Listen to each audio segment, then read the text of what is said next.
বাংলা ভাষাকে বাংলাদেশি ভাষা এই আখ্যা দেওয়ার অভিযোগে সরব হয়েছে তৃণমূল কংগ্রেস।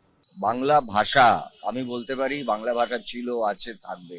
তার জন্য যে কোনো লড়াই করতে আমরা লড়াই করব। বাংলা ভাষীদের উপর নির্যাতনের অভিযোগ তুলে মমতা বন্দ্যোপাধ্যায়ের নির্দেশে রাজ্য জুড়ে ভাষা আন্দোলন কর্মসূচি পালন করছে। দিল্লির দাসত্ব আর নয়, বাংলা জাগুক, শৃঙ্খল ভাঙুক। অবিভক্ত বাংলাদেশ ডাকছে সাথে পশ্চিমবাংলা ফিরবে আপন ঘরে। আজ পশ্চিমবাংলার রাজনীতি, সংস্কৃতি, এমনকি চলচ্চিত্রের তারকারাও নতুন এক বাস্তবতার কথা বলছেন। বাংলার আত্মপরিচয় আর ভাষার অধিকার ছাড়া তাদের আর কোনো মুক্তি নেই। বাংলা ভাষার সংস্কৃতি আর ঐতিহ্য হাজার বছরের গর্ব। কিন্তু দিল্লির কেন্দ্রীয় শাসক সবসময় পশ্চিমবাংলাকে দাসত্বের শৃঙ্খলে বন্দী করে রেখেছে। দিল্লির দাসত্ব আর নয়, বাংলার মুক্তির পথ একটাই, অবিভক্ত বাংলাদেশ। এখন মানুষ জেগে উঠছে। পশ্চিমবাংলার জনপ্রিয় অভিনেতা প্রসেনজিৎ স্পষ্ট জানিয়েছেন, বাংলা ভাষা এবং বাঙালির অধিকার রক্ষার জন্য আমরা লড়াই করতে প্রস্তুত। এ নিয়ে কি বলছে পশ্চিমবাংলার মিডিয়া, আসুন তা দেখি। ভাষা নিয়ে কথা হচ্ছে, আমাদের মনে হয় মাননীয় মুখ্যমন্ত্রী একটা সার্কুলেট করেছেন, এবং বাংলা ভাষা আমি বলতে পারি বাংলা ভাষা ছিল, আছে, থাকবে। তার জন্য যে কোনো লড়াই করতে আমরা লড়াই করব। কিছুক্ষণ আগে আপনাদের দেখালাম যে একেবারে দিল্লি থেকে 60 জন পরিযায়ী শ্রমিকের দল বাস রিজার্ভ করে তারা গতকাল দক্ষিণ দিনাজপুরে ফিরে এসেছেন।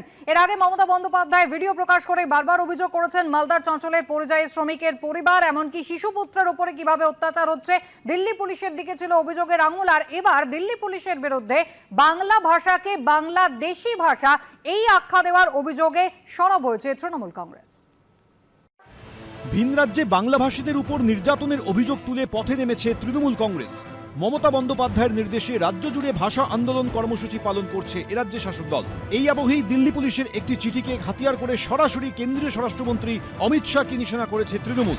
তাদের দাবি, দিল্লির লোধি কলোনি থানা থেকে বঙ্গভবনে এই চিঠি পাঠানো হয়েছে, যেখানে বাংলা ভাষাকে বাংলাদেশি ভাষা বলে উল্লেখ করা হয়েছে। এক্স হ্যান্ডেলে তৃণমূলের তরফে পোস্ট করা চিঠিতে দেখা যাচ্ছে, দিল্লির লোধি কলোনি থানার পুলিশ লিখেছে, বাংলাদেশি সন্দেহে 8 জনকে গ্রেফতার করা হয়েছে, যাদের পরিচয়পত্র সহ বেশ কিছু নথি বাংলাদেশি ভাষায় লেখা। তদন্তের স্বার্থে সেই বাংলাদেশি ভাষার নথিগুলি হিন্দি ও ইংরেজিতে অনুবাদের জন্য অনুবাদক প্রয়োজন। সেই অনুবাদকের জন্য দিল্লির বঙ্গভবনে এই চিঠি দিয়েছে দিল্লি পুলিশ।